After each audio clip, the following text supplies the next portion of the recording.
श्री गोंदवलेकर महाराजांच्या वाणी अवतारातील ही घटना आहे. श्री क्षेत्र गोंदवले येथे डॉक्टर पाथरकर व श्री बेलसरे दोघे पहाटे उठून आंघोळ करून राममंदिरातल्या शेजघरात जपाला बसले. त्यांना 13 अक्षरी मंत्र ऐकू येऊ लागला. तेथे जवळच असलेल्या एका गावाचा पोस्टमास्तर जरा वेळाने आला व तो डोलू लागला. नाम ऐकू येते तर तालावर डोलायला होते म्हणाला आणि म्हणाला, इथे श्री महाराजांचे नाम ऐकायला येते.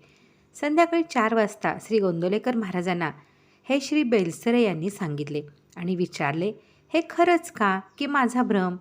श्री महाराज एकदम म्हणाले, त्यात काय नवल, त्या मंदिरामध्ये खांब नाम म्हणतात, पण ते ऐकायला येण्याकरता अंतःकरण शुद्ध पाहिजे, ग्रहण क्षमता पाहिजे.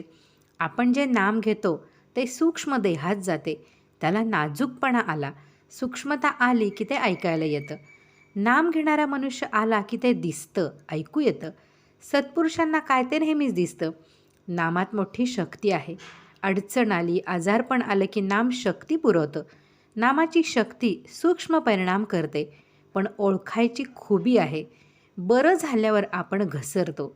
नामाने मिळवलेली शक्ती वाया घालवतो.